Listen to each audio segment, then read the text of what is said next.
بسم الله الرحمن الرحيم وصلى الله وسلم وبارك على سيدنا محمد وعلى آله وأصحابه وإخوانه وحزبه ومن سار على سيره إلى يوم الدين.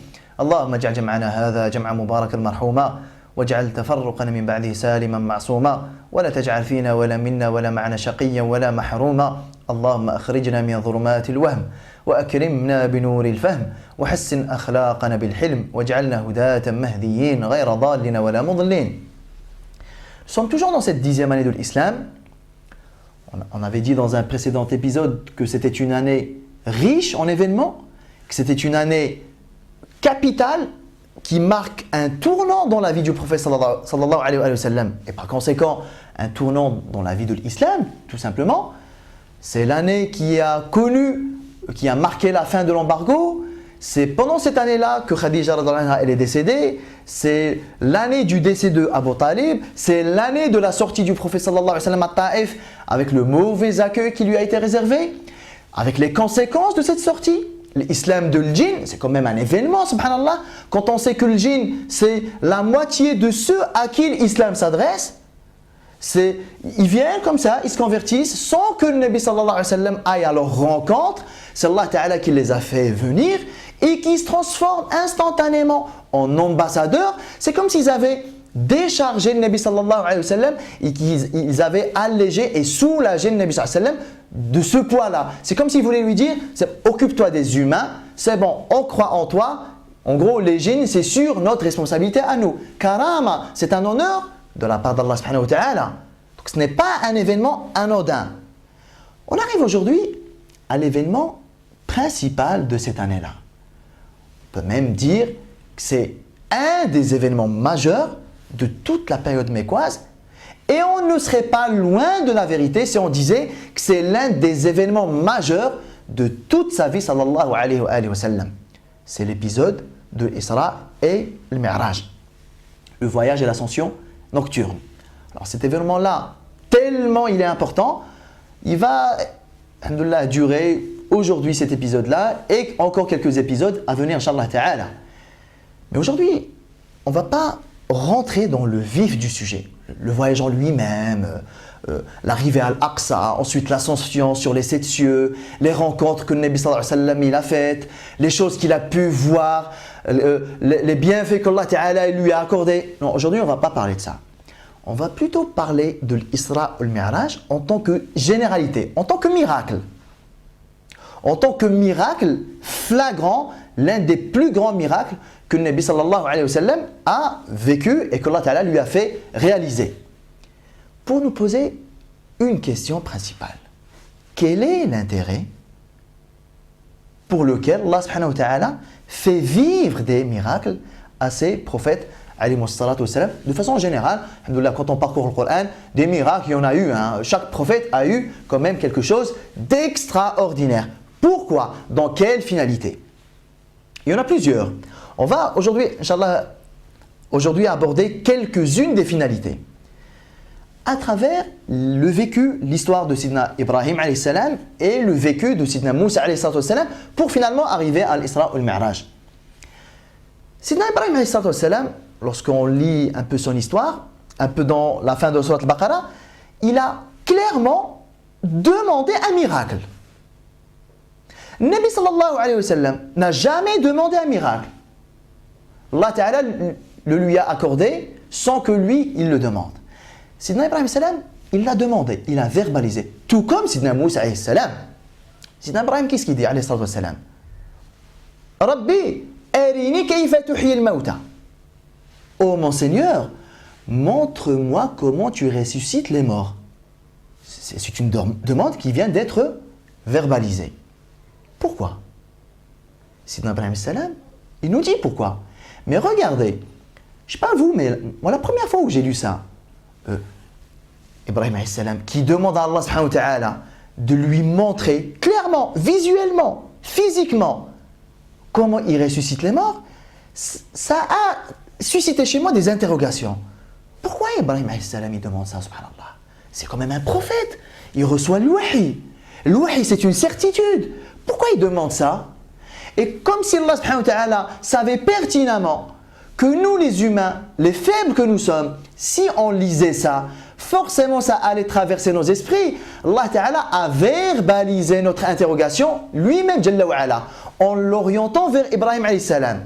Ô Ibrahim, awalam tu'min, n'as-tu pas la foi? N'as-tu pas déjà eu la foi? N'es-tu pas déjà croyant? C'est comme si, au fait, Allah Ta'ala il a verbalisé les interrogations qui pouvaient être les nôtres. Tiens, pourquoi Ibrahim alayhi salam il demande ça? Lui qui est déjà prophète, lui qui a déjà la foi, lui qui est déjà croyant. Allah Ta'ala il verbalise ça. Pour que Sidna Ibrahim alayhi salam réponde une réponse qui soit pour nous un remède et une réponse, alhamdoulilah, qui apaise nos cœurs. Lorsqu'il a dit à Sidna Ibrahim alayhi salam, n'as-tu pas la foi? Ibrahim alayhi salam, qu'est-ce qu'il répond? Bala. Si, ya Allah. Walakin liyatma'inna qalbi. Si, ya Allah, je suis croyant, j'ai la foi, je n'ai aucun doute, je n'ai aucune hésitation. Je veux juste que mon cœur s'apaise davantage. C'est comme si Allah Ta'ala ici nous apprenait quoi? Quel que soit votre degré de conviction, quel que soit votre degré de foi, quel que soit le degré de votre implication et de votre engagement, il y a toujours mieux. Vous êtes complètement convaincu, vous ne pouvez jamais le dire. Vous êtes convaincu, oui, mais sachez que vous pouvez être davantage convaincu. C'est ça l'enseignement ici. Et les miracles, ils servent à quoi? Ils servent à augmenter la conviction, augmenter l'iman, augmenter la certitude, augmenter la motivation et par conséquent, augmenter l'implication, augmenter l'engagement et par conséquent, augmenter la résistance aux épreuves. Qu'est-ce qui fait? On a parlé à plusieurs reprises. Qu'est-ce qui fait que les prophètes endurent mieux les épreuves que quiconque? Mais c'est parce qu'ils ont la meilleure des foi, la meilleure des convictions, la meilleure des certitudes. La résistance aux épreuves, l'endurance aux épreuves, elle est proportionnelle à notre foi. Et qu'est-ce qu'on sait? Que les prophètes alayhi salam sont les êtres les plus éprouvés. Donc c'est un peu normal qu'ils soient les êtres qui ont besoin le plus de conviction, le plus de certitude. Et Allah Ta'ala n'a pas réprimandé du tout Sidna Ibrahim alayhi salam. Et il n'a pas mal pris cette requête. Au contraire, il y a répondu. Donc là, vous connaissez, je vous renvoie à la fin, vers la fin de Surat al-Baqarah, juste après Ayat al-Kursi, il y a ce passage-là. Allah Ta'ala, il y répond. Etc. Prends 4 parmi 4 volailles et vous connaissez l'histoire. Allah Ta'ala nous ancre un peu cet enseignement-là dans un autre verset.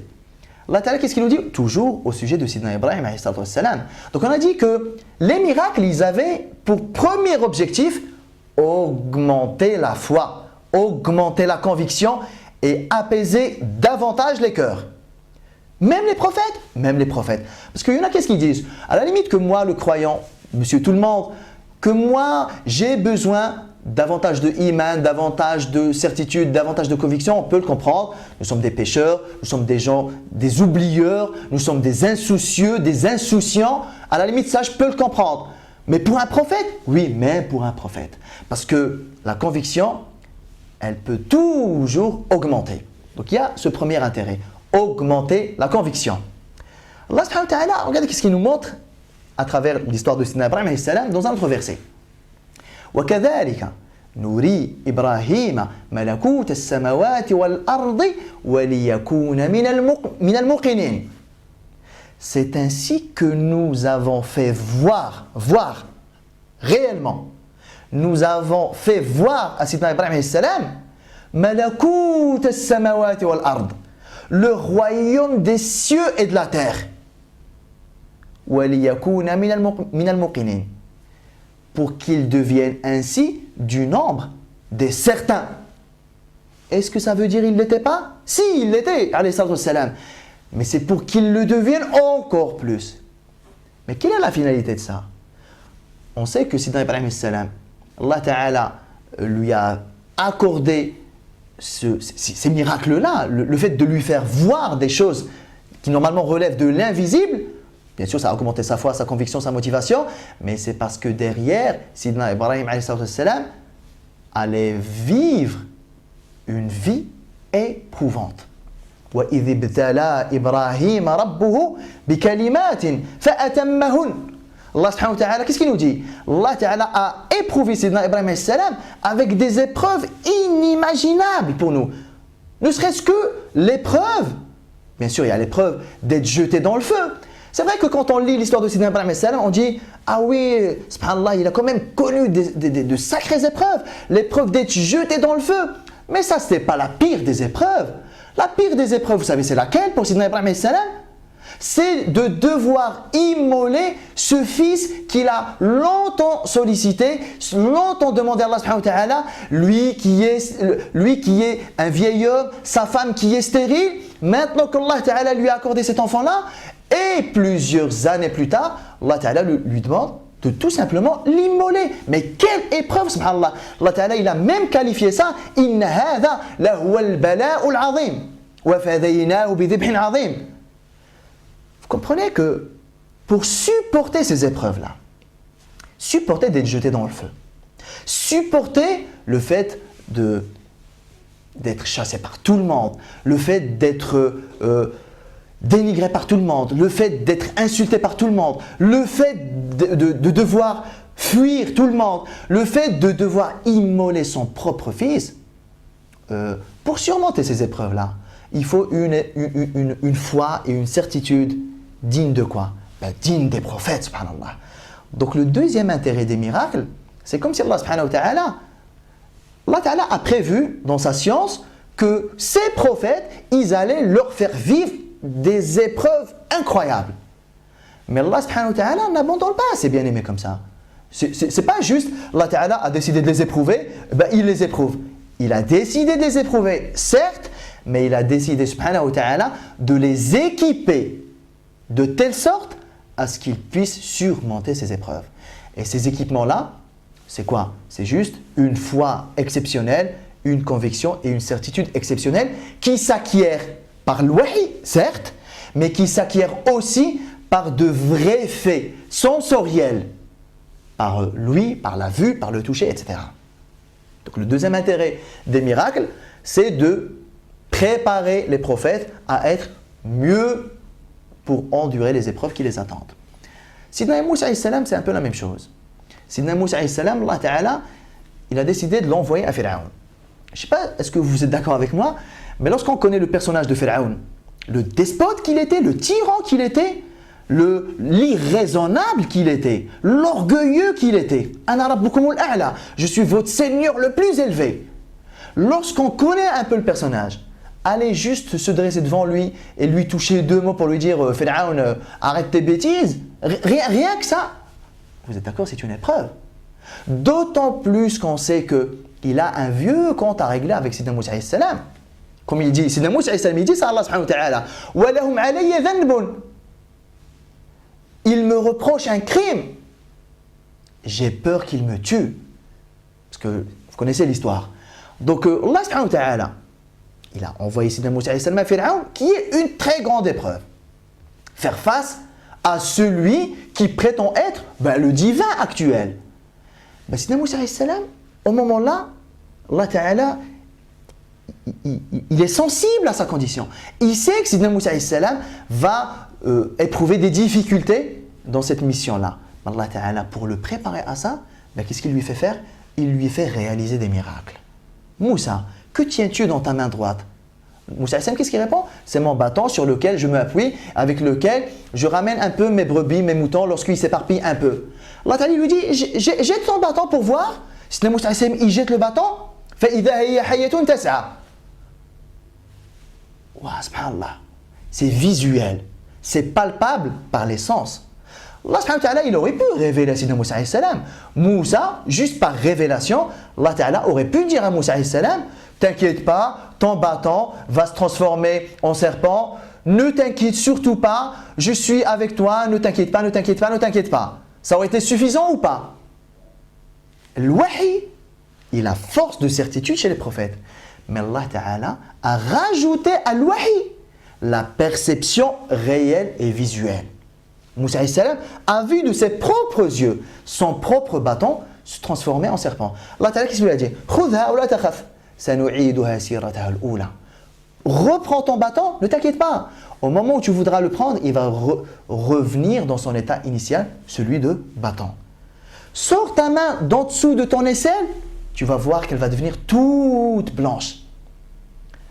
Les miracles-là, ils ont servi à quoi? À faire gagner à Sidna Moussa alayhi salam de la motivation, de la certitude, etc., etc. pour affronter les épreuves auxquelles il devra faire face. Alors, si on a compris ces deux intérêts, augmenter la certitude des prophètes pour les préparer aux lourdes épreuves qui les attendront par la suite, on va comprendre que l'Isra ou le Mi'raj, il est venu dans ce contexte-là particulier pour trois raisons. Pour les deux premières, comme tous les autres prophètes, pour augmenter la certitude du prophète sallallahu alayhi wa sallam, pour mieux endurer les épreuves qui vont venir. Et il y a un troisième intérêt pour le Nabi sallallahu alayhi wa sallam, l'intérêt qui vient en quelque sorte en réponse au dua qu'il avait fait alayhi salatu wa sallam quand il sortait, quand il a quitté Taïf et sur le chemin de son retour à Mecca. Lorsqu'il avait dit à Allah subhanahu wa ta'ala, ya Allah, s'il n'y a pas de ta part une colère envers moi, peu importe les épreuves. Il y avait cette crainte chez le Nabi sallallahu alayhi wa sallam. Est-ce que ces épreuves-là ne sont pas un peu la manifestation de la colère d'Allah subhanahu wa ta'ala? Est-ce que l'échec que je viens d'essuyer maintenant aujourd'hui chez Taïf, chez Thaqif, est-ce que ce n'est pas un peu parce que Allah subhanahu wa ta'ala n'est pas satisfait de moi? L'Isra ou le Mi'raj, il est venu en réponse extraordinaire. C'est comme si Allah ta'ala voulait dire au prophète sallallahu alayhi wa sallam, pas du tout. Les épreuves que tu as endurées jusque-là, les quelques échecs que tu as essuyés, n'ont rien à voir avec la valeur que tu as auprès de nous. Tu es chez nous quelqu'un d'une énorme valeur. Tu es chez nous quelqu'un d'une grande valeur. Et on a déjà commencé à te le montrer par le petit accueil chaleureux dans le jardin des enfants de Rabi'a, le plateau de raisin carrément qui t'attendait, Hadès qui se jette sur toi, qui t'embrasse. On te l'a déjà montré sur le chemin du retour, nous avons fait ramener jusqu'à devant chez toi le djinn, ils ont écouté ta parole, ta récitation, ils ont cru en toi. Nous t'avons montré que tu es chez nous quelqu'un de grande valeur lorsque nous avons facilité ton retour à Mecca. Mais avec l'Isra ou le Mi'raj, on va te le montrer de façon extraordinaire. Comment? En te faisant voir tout ce à quoi tu as appelé jusqu'à maintenant sans jamais l'avoir vu. Le Nabi sallallahu alayhi wa sallam, pendant l'Isra ou le Mi'raj, il a vu tous les prophètes. Il les a rencontrés. C'est lui-même qui a présidé la prière. C'est quand même un grand signe ça. Le Nabi sallallahu alayhi wa sallam qui préside la prière et tous les prophètes derrière lui, alayhi wa sallam. C'est pour montrer la valeur du prophète alayhi wa sallam. Il a parlé, il a rencontré les prophètes les plus importants. Sidna Ibrahim, Sidna Moussa, Sidna Isa alayhi wa sallam. Le Nabi sallallahu alayhi wa sallam, il a vu le paradis, il a vu l'enfer, il a vu les délices du paradis, il a vu les pires châtiments de l'enfer. Allah subhanahu wa ta'ala, il lui a fait voir ça. Regardez, il a fait voir à Sidna Ibrahim alayhi salam comment il ressuscitait les morts. Il a fait voir à Sidna Moussa alayhi salam des signes. Et Sidna Moussa alayhi salam, Allah ta'ala, il lui a parlé. Ce sont quand même des choses extraordinaires. D'ailleurs, même Sidna Moussa alayhi salam, il a demandé, Ya Allah, arini anzur ilayk. Montre-moi que je puisse te regarder. Allah subhanahu wa ta'ala lui a dit, tu ne pourras pas me voir. Regarde plutôt ce mont-là. Et si tu arrives à résister à ça, tu pourras me voir. Vous connaissez, alhamdoulilah, l'histoire. Pour dire qu'Allah subhanahu wa ta'ala, en plus de le wahi, il fait voir ou entendre ou percevoir en tout cas chez ses prophètes, il leur fait percevoir des choses observables. Parce que ça augmente encore plus la certitude. Clairement, le Nabi sallallahu alayhi wa sallam, jusque-là, jusqu'à la 10e année, est-ce qu'il a faibli? Pas du tout. Est-ce qu'il a baissé les bras? Pas du tout. Est-ce qu'il a désespéré d'Allah subhanahu wa ta'ala? Pas du tout. Est-ce que les épreuves ont eu raison de lui sallallahu alayhi wa sallam? Pas du tout. Est-ce que, je peux même aller plus loin, est-ce que ces épreuves-là ont fait faiblir Sahaba? Pas du tout. Est-ce qu'ils ont eu raison de Sahaba? Pas du tout. Donc on peut se poser la question, pourquoi leur faire voir tout ça? Pourquoi leur faire percevoir toutes ces choses-là? Si, alhamdoulilah, les épreuves n'ont pas réussi à les affaiblir. Mais c'est parce que les épreuves qui vont venir après sont beaucoup plus lourdes. Et que Nabi sallallahu alayhi wa sallam, s'il n'a pas faibli, s'il n'a pas baissé les bras et s'il n'a pas désespéré d'Allah subhanahu wa ta'ala à cause de toutes les épreuves qu'il a dû endurer, parce qu'il a fait le choix d'appeler à Allah subhanahu wa ta'ala et d'appeler à des choses que lui-même n'a jamais vues. Nabi sallallahu alayhi wa sallam, il a appelé à Yawm al-Qiyamah, mais il ne l'avait jamais vu. Il a appelé au paradis, il ne l'avait jamais vu. Il a appelé à l'enfer, il ne l'a jamais vu. Il a averti les gens du châtiment de l'enfer sans l'avoir vu. Il a promis un certain nombre de récompenses au paradis sans les avoir jamais vues. Il a prôné, il a appelé aux anges, il a appelé à croire aux prophètes, aux livres sans les avoir jamais vus. Alors regardez, subhanallah, quelqu'un qui résiste aux épreuves en appelant à des choses qu'il n'a jamais vues, comment il va devenir après qu'il les ait vues, subhanallah. Donc on peut imaginer un peu la situation. Mais la question qui se pose ici, c'est quelles sont ces épreuves-là? Il y a quoi de pire que les insultes, que la moquerie, etc. Il y a quoi de pire? Il y a bien pire. Tout le vécu du prophète sallallahu alayhi wa sallam al-Madina, c'est quand même extraordinaire. Hein? Il y a des guerres. N'oublions pas que pour l'instant, on a un ennemi, Quraysh. Demain, après-demain, dans 1 an, dans 2 ans, dans 10 ans, nos ennemis, ça ne va pas être que Quraysh. Ça va être les Perses, ça va être les Byzantins, les 2 grandes puissances mondiales de l'époque. Donc si, regardez, on a déjà, entre parenthèses, souffert et galéré avec Quraysh, 500 bonhommes, là à Mecca, vite fait. Mais que dire lorsque notre message va devenir universel? Pour l'instant, il n'y a pas grand-chose à gérer, si ce n'est un petit noyau, un petit groupe de sahaba. Quelques dizaines, quelques centaines même de sahaba, allez-y. Mais demain, le Nabi sallallahu alayhi wa sallam aura à gérer des milliers de personnes, même des dizaines de milliers de personnes, avec des tempéraments différents, avec des habitudes différentes, avec des orientations différentes, avec même des objectifs différents. Le Nabi sallallahu alayhi wa sallam devra faire face à une nouvelle espèce. Vous savez c'est laquelle? Les hypocrites. Pour l'instant, il n'y en a aucun. T'es kafir, t'es croyant. Ça veut dire que le Nabi sallallahu alayhi wa sallam devra faire face à des nouvelles éventualités et à des nouvelles, on va dire, pièces dans le puzzle de la construction générale de son travail et de sa mission sallallahu alayhi wa sallam. Et que si on a un peu déjà souffert avec Quraysh sur 7, 8 ans, 10 ans, on vous laisse imaginer un peu les épreuves auxquelles l'islam devra faire face jusqu'à Yawm al-Qiyamah. Mais en tout cas, le Nabi sallallahu alayhi wa sallam pendant les 13 années qui restent de sa vie sallallahu alayhi wa sallam sur terre. Pourquoi j'ai rappelé ça aujourd'hui? Mais c'est parce que ce qui est valable pour les prophètes alayhi wa sallam est aussi valable pour nous, mais encore pire. Alors si les prophètes eux-mêmes ont besoin, parfois dans leur cheminement, ils ont besoin d'apaisement, davantage de iman, davantage de certitude. Qu'est-ce que je vais dire moi? Moi l'insoucieux, moi l'insouciant, moi le pauvre, moi le faible, moi l'oublieur, moi le pécheur, moi le désobéissant. Vous comprenez que ici la démarche, elle est tout le temps à la recherche de davantage de iman. D'ailleurs Allah subhanahu wa ta'ala nous le dit clairement dans Surat al-Fath.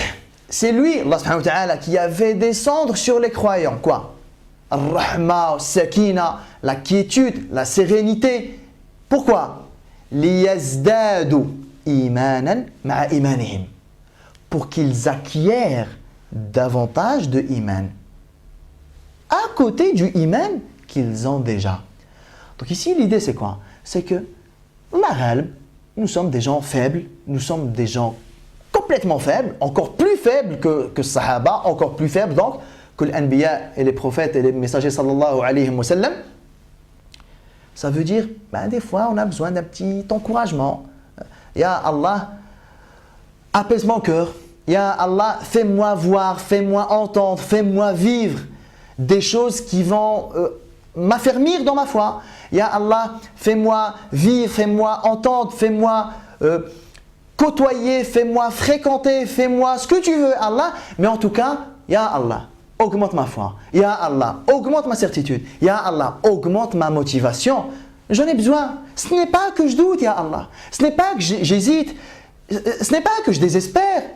Tu me connais, Ya Allah. Tu connais ma faiblesse. Tu sais que dans ma composition composition d'humain, j'ai besoin de petits remontants de temps en temps.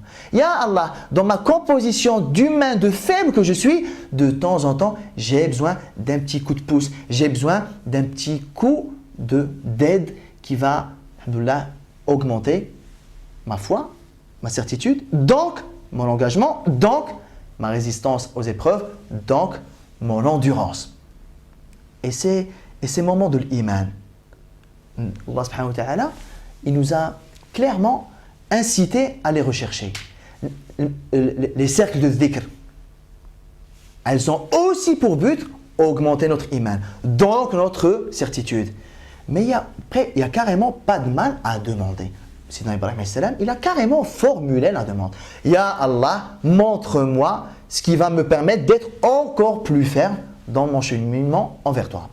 Bien sûr, pour les prophètes, ça se manifestait avec des miracles. Pour nous les croyants, ça peut se manifester avec tout ce que Allah Ta'ala voudra nous accorder. Comme il dit Sidi ibn Atallah radiallahu anhu dans une de ses sagesses, lorsque vous demandez quelque chose à Allah subhanahu wa ta'ala, n'attendez pas quelque chose de particulier. Il vous comblera de ce qu'il voudra, subhanahu wa ta'ala, au moment qu'il voudra et de la manière qu'il voudra. Vous, tout ce que vous avez à faire, c'est quoi? C'est demander à Allah subhanahu wa ta'ala. Comme il dit Sidna Omar, radiallahu anhu, il a dit, je ne me suis jamais soucié de savoir est-ce que Allah ta'ala va m'exaucer ou pas, de quelle manière il allait m'exaucer ou pas, quand est-ce qu'il allait m'exaucer ou pas. Je me soucie uniquement d'une chose, est-ce que je lui demande ou pas? Parce que s'il n'avait pas voulu m'exaucer, il ne m'aurait pas inspiré dua. Très grande parole. Lorsque nous faisons un dua, c'est que déjà Allah Ta'ala a voulu nous exaucer. Parce que s'il n'avait pas voulu nous exaucer, subhanahu wa ta'ala, il ne nous aurait jamais permis de formuler ces duas-là. Aujourd'hui, je voulais aborder l'Isra wal Mi'raj sous cet aspect-là, pour dire que ça vient pour augmenter la conviction du prophète sallallahu alayhi wa sallam, pour augmenter sa résistance aux épreuves lourdes qui vont venir par la suite, mais ça vient aussi pour montrer au prophète sallallahu alayhi wa sallam que tu es quelqu'un de grande valeur aux yeux d'Allah subhanahu wa ta'ala, mais à la limite, quelqu'un peut dire ça. Allah ta'ala, il aurait pu faire voir au prophète sallallahu alayhi wa sallam dans un songe, dans une ru'ya, par le wahy, parce que vous voulez, il aurait pu lui faire voir la place qu'il occupe chez Allah subhanahu wa ta'ala sans que ça se manifeste par un aspect miraculeux. Mais c'est parce que Allah ta'ala ne veut pas seulement montrer la valeur du prophète sallallahu alayhi wa sallam au prophète sallallahu alayhi wa sallam, il veut montrer sa valeur à l'humanité tout entière. C'est pour ça que ça a pris cette forme un peu observable, quelque chose de concret. Wallahu ta'ala a'lam. Wa sallallahu sallam wa barak ala sayyidina Muhammad wa ala alihi wa ashabihi ajma'in. Je vous retrouve la semaine prochaine. On continue, inshallah ta'ala, le vif du sujet de l'Isra et le Mi'raj. Wassalamu alaikum wa rahmatullahi ta'ala wa barakatuh.